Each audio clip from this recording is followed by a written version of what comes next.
નમસ્કાર વિદ્યાર્થી મિત્રો, અગાઉના મારા વિડીયોમાં આપણે વિધાનપરક તર્કશાસ્ત્રમાં પ્રયોજાતા ત્રણ મહત્વના એવા પ્રતીકોનું આપણે અધ્યયન કર્યું. તમે જાણો છો કે આપણે આધુનિક તર્કશાસ્ત્ર ભણાવી રહ્યા છીએ. આધુનિક તર્કશાસ્ત્ર છે અને અર્વાચીન તર્કશાસ્ત્ર, જેને બીજા શબ્દોમાં આપણે પ્રાતિક તર્કશાસ્ત્ર પણ કહીએ છીએ. પ્રાતિક તર્કશાસ્ત્ર એટલા માટે કહેવામાં આવે છે કે એમાં પ્રતીકોનો વિપુલ પ્રમાણમાં ઉપયોગ થયેલો છે અને એમાંના કેટલાક પ્રતીકો છે તે આગળના પ્રશ્નમાં આપણે જોઈ ગયા છીએ.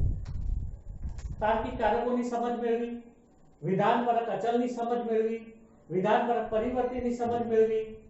આજે આપણે એક કોષ્ટક દ્વારા તાર્કિક કારકો છે એના સંપૂર્ણ સ્વરૂપને આપણે જાણવાનો પ્રયત્ન કરીશું. આ કોષ્ટક આપણને વૈકલ્પિક પ્રશ્નો, ટૂંકા પ્રશ્નો અને જે નિબંધ પ્રકારના પ્રશ્નો છે એમાં આપણને આ ઉપયોગી છે અને પ્રાતિક તર્કશાસ્ત્રના એક પાયા સમાન છે. અહીં આપણે આ કોષ્ટકને સમજીએ. તમે જાણો છો કે તાર્કિક કારકો છે એની સંખ્યા 5 છે. કુલ 5 તાર્કિક કારકો છે અને અહીંયા એ મેં તમને જણાવેલું છે બોર્ડમાં. 5 તાર્કિક કારકો છે એને શાબ્દિક ભાષામાં શબ્દોમાં આપણે અહીંયા રજૂ કરેલા છે. પહેલું તાર્કિક કારક શાબ્દિક ભાષામાં અને, બીજું તાર્કિક કારક શાબ્દિક ભાષામાં કાં તો અથવા, ત્રીજું કારક શાબ્દિક ભાષામાં જો તો, ચોથું કારક શાબ્દિક ભાષામાં જો તો અને તો જ, પાંચમું કારક શાબ્દિક ભાષામાં નથી. તો આ 5 તાર્કિક કારકો આપણે જોયા જે શાબ્દિક ભાષામાં મેં આપેલા છે. સૌથી પહેલા આને, બીજું કાં તો અથવા, ત્રીજું જો તો, ચોથું જો તો અને તો જ અને પાંચમું નથી. આ 5 જે તાર્કિક કારકો છે એના માટેના પ્રતીકો અહીંયા આપેલા છે. અહીંયા આ સ્તંભમાં તમે જોશો તો એના માટેના પ્રતીકો આપેલા છે. અને માટે અહીંયા આ પ્રકારનું પ્રતીક આપેલું છે અને એનો ઉચ્ચાર છે સમુચ્ચય. જેના માટે આપણે બીજું પ્રતીક આ રીતે પણ છે, વૈકલ્પિક રીતે આ રીતે પ્રતીક પણ વપરાય છે અને એનું નામ છે બિંદુ. તો બિંદુ કરીને પણ આપણે આ સમુચ્ચય જે કારક છે એને વિધાનપરક તર્કશાસ્ત્રમાં રજૂ કરવામાં આવતું હોય છે. બીજા નંબરમાં આપણે જોઈએ આ વિકલ્પન કારક છે અને એ કાં તો અથવા માટે વપરાયેલું છે, જેને વિકલ્પ પ્રતીક તરીકે આપણે ઓળખીએ છીએ. એનો ઉચ્ચાર છે વિકલ્પન. ત્રીજા નંબરમાં આપણે જોઈએ તો જો તો માટે આ રીતે શરતી કારક આપેલું છે. એનો ઉચ્ચાર છે શરતી. આ શરતી કારક છે એના માટે બીજું એક પ્રતીક પણ વિધાનપરક તર્કશાસ્ત્રમાં વપરાય છે અને એ આ પ્રકારનું પ્રતીક હોય છે અને તમે જોશો તો એ અશ્વનાળ જેવું છે. અશ્વનાળ જેવું. ચોથા નંબરમાં આપણે જોઈએ તો જો તો અને તો જ અને એના માટે આ પ્રકારનું પ્રતીક વપરાય છે અને એને આપણે દ્વિશરતી તરીકે ઓળખીએ છીએ. આનો ઉચ્ચાર છે દ્વિશરતી થાય છે. આ દ્વિશરતી માટે એક બીજું પ્રતીક પણ વિધાનપરક તર્કશાસ્ત્રમાં વપરાય છે.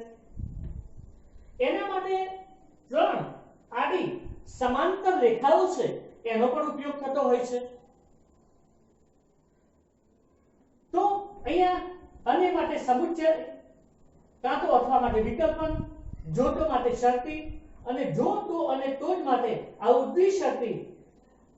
જ્યારે અહીંયા આ નથી તાર્કિક કારક માટે આપણે આ રીતે સર્પાકાર પ્રતીકનો ઉપયોગ કરીએ છીએ અને જેને આપણે નિષેધ તરીકે ઓળખીએ છીએ એનો ઉચ્ચાર છે આપણે નિષેધ કરીએ છીએ નિષેધ માટે એક બીજો આપણે આ રીતનું પ્રતીક પણ વપરાય છે જેને આપણે આડી રેખા તરીકે અહીંયા મેં રજૂ કરેલું છે તો આડી રેખા એ નિષેધ છે એનું પર્યાય છે જેમ દ્વિશર્તીનું પર્યાય અહીંયા ત્રણ સમાંતર રેખાઓ છે આડી જેમ અહીંયા શરતી છે એનું વૈકલ્પિક પ્રતીક છે આવી અશ્વનાળ છે અહીંયા સમુચય છે એના માટે બિંદુ એ પ્રતીક પણ આપણે એના પર્યાય તરીકે ઉપયોગ કરી શકીએ છીએ તો અહીંયા આ પાંચ પ્રકારના પ્રતીકો છે એ આપણે જોયા તાર્કિક કારકોના એનો ઉચ્ચાર પણ આપણે જોયો તો શરૂઆતના આ સમુચ્ચય વિકલ્પન શરતી અને દ્વિશર્તી આ ચાર કારકો તમે જોશો તો એ દ્વિમુખી તાર્કિક કારકો છે શરૂઆતના ચાર કારકો એ દ્વિમુખી તાર્કિક કારકો છે કારણ કે એ તેની બંને બાજુએ આવેલા વિધાનો છે એને લાગુ પડે છે એની બંને બાજુએ ડાબી જમણી બંને બાજુએ આપણે વિધાનને જોડી શકીએ છીએ અને માટે આ ચાર કારકો છે શરૂઆતના એ દ્વિમુખી કારકો છે જ્યારે આ છેલ્લું પાંચમું કારક જે છે નિષેધ એ માત્ર એક મુખી કારક છે કારણ કે નિષેધ એ માત્ર એની જમણી બાજુએ આવેલા એક જ વિધાનને લાગુ પડે છે અને તેથી તેને આપણે એકમુખી કારક કહીએ છીએ સત્યતા ફલલક્ષી કારક માટે અહીંયા કોષ્ટક મેં દોરેલું છે તો તમે જોઈ શકો છો મિત્રો કે અહીંયા પાંચે પાંચ કારકો છે 1 2 3 4 અને 5 બધા જ કારકો જે છે એ સત્યતા ફલલક્ષી કારકો છે મેં છે કરીને લખેલું છે એનો અર્થ કે પાંચે પાંચ કારકો કેવા છે સત્યતા ફલલક્ષી કારકો છે કારણ એનું કારણ એ છે કારણ કે આ કારકો દ્વારા જે કોઈ વિધાનોની રચના થાય છે એનું સત્યતા મૂલ્ય એની અંદર આવેલા જે ઘટકરૂપ વિધાનો છે એના મૂલ્ય ઉપર અવલંબિત હોય છે આધારિત હોય છે જ્યાં સુધી એના ઘટકરૂપ વિધાનોના મૂલ્યો ના આપવામાં આવે ત્યાં સુધી સમગ્ર વિધાનનું મૂલ્ય આપણે આપી શકતા નથી માટે આ પાંચે પાંચ જે કારકો છે એ સત્યતા ફલલક્ષી કારકો છે અને એના દ્વારા રચાતા જે વિધાનો છે એ સત્યતા ફલલક્ષી સંયુક્ત વિધાનો છે અહીંયા તમે જોશો તો આ સ્તંભની અંદર મેં રૂપ લખેલું છે અને ઘટકો લખેલા છે તો અહીંયા જે આ સમુચ્ચય તાર્કિક કારક છે એ p સમુચ્ચય q એવા વિધાન રૂપની રચના કરે છે દરેકે દરેક કારક છે એ વિધાન રૂપની રચના કરે છે અહીંયા સમુચ્ચય તાર્કિક કારક છે એ p સમુચ્ચય q એવા વિધાન રૂપની રચના કરે છે વિકલ્પન તાર્કિક કારક છે એ p વિકલ્પન q એવા વિધાન રૂપની રચના કરે છે જ્યારે શરતી તાર્કિક કારક છે એ p શરતી q એવા વિધાન રૂપની રચના કરે છે જ્યારે દ્વિશર્તી તાર્કિક કારક છે એ p દ્વિશર્તી q એવા વિધાન રૂપની રચના કરે છે જ્યારે નિષેધ તાર્કિક કારક છે એ નિષેધ p એવા વિધાન રૂપની રચના કરે છે તો તમે જોયું કે બધા જ તાર્કિક કારકો છે પાંચે પાંચ તાર્કિક કારકો વિધાન રૂપની રચના કરે છે સમુચ્ચય p સમુચ્ચય q વિકલ્પન p વિકલ્પન q શરતી p શરતી q દ્વિશર્તી p દ્વિશર્તી q અને નિષેધ p એવા વિધાન રૂપની રચના કરે છે તો અહીંયા જે સમુચ્ચય તાર્કિક કારકનું રૂપ છે અને એમાંથી જે વિધાન આપણને મળે છે એના જે ઘટકરૂપ વિધાનો છે એને આપણે સમુચિતો કહીએ છીએ સમુચ્ચયના ઘટકરૂપ વિધાનો છે એને સમુચિતો આપણે કહીએ છીએ વિકલ્પન છે એના ઘટકરૂપ વિધાનો છે એને વિકલ્પો કહીએ છીએ વિકલ્પનના બે ભાગો એને વિકલ્પો કહીએ છીએ શરતીના ભાગો છે એને અનુક્રમે આપણે પૂર્વાંક અને ઉત્તરાંક કહીએ છીએ શરતીના આગળ આવેલું જે વિધાન છે પૂર્વાંક છે શરતીના પાછળ આવેલું વિધાન છે ઉત્તરાંક છે શરતી છે એની ડાબી બાજુએ આવેલું વિધાન છે એ પૂર્વાંક છે શરતી છે એની જમણી બાજુએ આવેલું વિધાન છે એ ઉત્તરાંક છે ટૂંકમાં જો અને તોની વચ્ચે આવતું વિધાન છે એ પૂર્વાંગ છે અને તો પછી આવતું વિધાન એ ઉત્તરાંગ હોય છે. અહીંયા આપણે જોઈએ તો દરેકે દરેક કારક છે એ વિધાનની રચના કરે છે. તો આ કારકો દ્વારા જે વિધાનો આપણને મળે છે, ઉદાહરણો દ્રષ્ટાંત દ્વારા આપણે શાબ્દિક ભાષામાં ઉદાહરણો એના જોઈશું આપણે. તો અહીંયા સમુચ્ચયનું ઉદાહરણ છે, રામ વનવાસ ગયા અને કૌરવોએ રાજ કર્યું. રામ વનવાસ ગયા અને કૌરવોએ રાજ કર્યું. અહીંયા તમે જુઓ કે આ સમુચ્ચય પ્રકારનું વિધાન છે. અહીંયા વિધાન આપેલું છે અને એ વિધાન છે એને કયા નામે આપણે ઓળખીએ છીએ? સમુચ્ચય તાર્કિક કારક છે, એના દ્વારા આપણે અહીંયા વિધાન બનાવ્યું, એક દ્રષ્ટાંત બનાવ્યું અને એને સમુચ્ચય દ્વારા બનતું જે વિધાન છે એને કયા નામે ઓળખવામાં આવે છે એ અહીંયા આપણે લખેલું છે. તો અહીંયા તમે જોશો તો આ એનું દ્રષ્ટાંત છે અને એના જે ઘટકરૂપ વિધાનો છે એને સમુચ્ચિતો કહેવામાં આવે છે અને જે આખું આ વિધાન રચાણું છે અને દ્વારા એને આપણે સમુચ્ચય વિધાન કે સામુચ્ચયિક વિધાન તરીકે ઓળખવામાં આવે છે. તો સમુચ્ચય તાર્કિક કારક દ્વારા રચાતા વિધાનને સમુચ્ચય વિધાન કે સામુચ્ચયિક વિધાન આપણે કહીએ છીએ. એ જ રીતે વિકલ્પન તાર્કિક કારક દ્વારા રચાયેલું વિધાન અહીંયા આપણે જોઈએ શાબ્દિક ભાષામાં, કાં તો હું ટ્રેનમાં જઈશ અથવા હું પ્લેનમાં જઈશ. તો વિકલ્પન કારક દ્વારા જે વિધાન રચાણું છે એ વિધાનને આપણે વિકલ્પન વિધાન કે વૈકલ્પિક વિધાન કહીએ છીએ. તે જ રીતે અહીંયા તમે જોશો તો શરતી કારક દ્વારા જો તો દ્વારા અહીંયા વિધાનની રચના થયેલી છે. તો શરતી વિધાન અહીંયા જો હિરજી હસે છે તો રૂડકીને રીસ ચડે છે. તો અહીંયા તમે જોશો તો આ શરતી કારક દ્વારા જે વિધાન બન્યું છે, જો તો દ્વારા જે વિધાન બનેલું છે એને આપણે શરતી વિધાન કહીએ છીએ. બીજા શબ્દોમાં એને ગર્ભિતાર્થ વિધાન પણ આપણે કહી શકીએ છીએ. ચોથા નંબરમાં આપણે જોઈએ દ્વિશરતી તાર્કિક કારક દ્વારા જે વિધાન થાય છે એને શાબ્દિક ભાષામાં અહીંયા આપણે લખેલું છે. તો જો પદાર્થને ગરમી આપવામાં આવે તો અને તો જ પદાર્થ ફૂલે છે. તો અહીંયા જે જો તો અને તો દ્વારા જે રચાયેલું વિધાન છે તેને આપણે દ્વિશરતી વિધાન કહીએ છીએ.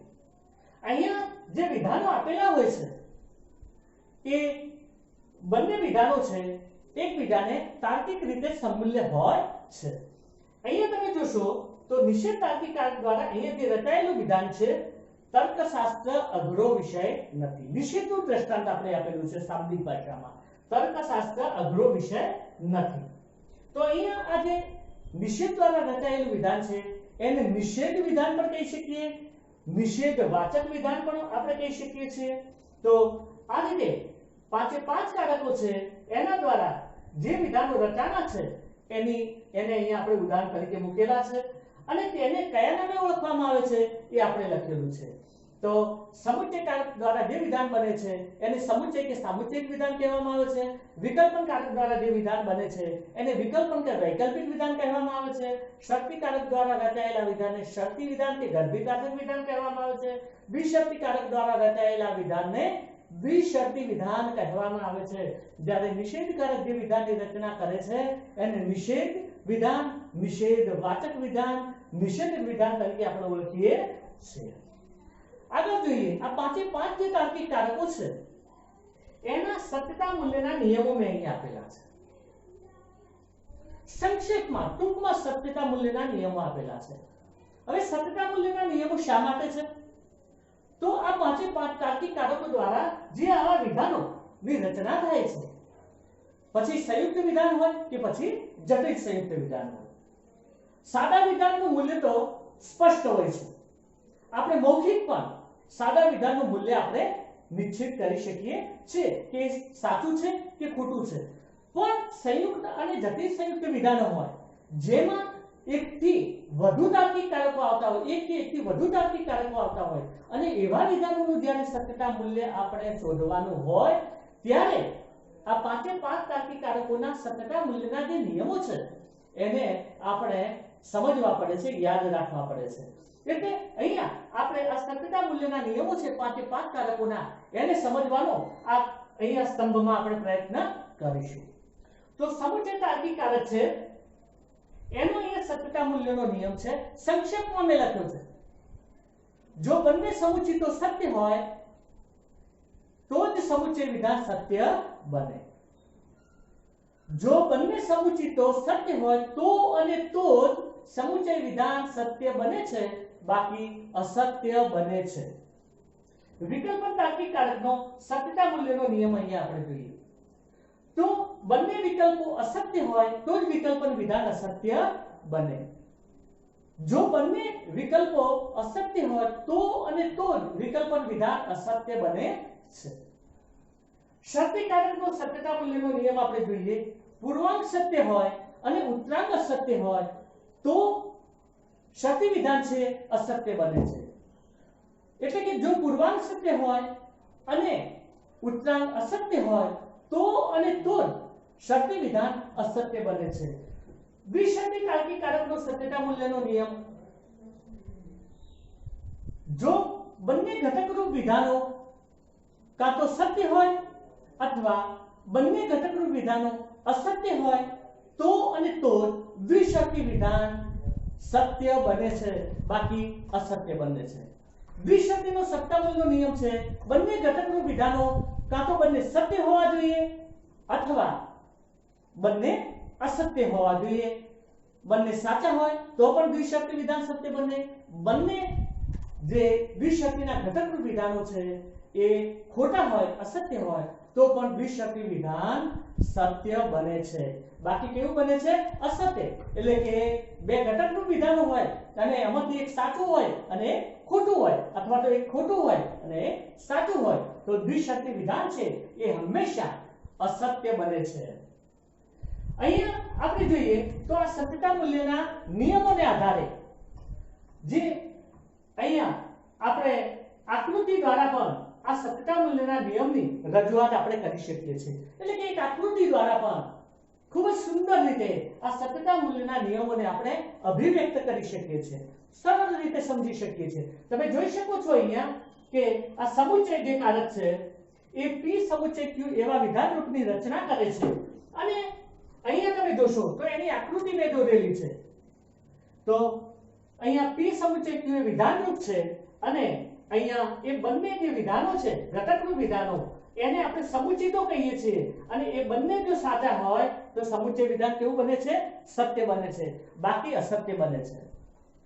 અહીંયા તમે જોશો તો વિકલ્પન છે એ p વિકલ્પન q એવા વિધાન રૂપની રચના કરે છે અને સત્યતા મૂલ્યના નિયમને આધારે આપણે જોઈએ કે બંને વિકલ્પો અસત્ય હોય તો અને તો જ વિકલ્પન વિધાન અસત્ય બને છે, બાકી સત્ય બને છે અને એ આપણે અહીંયા દર્શાવેલું છે.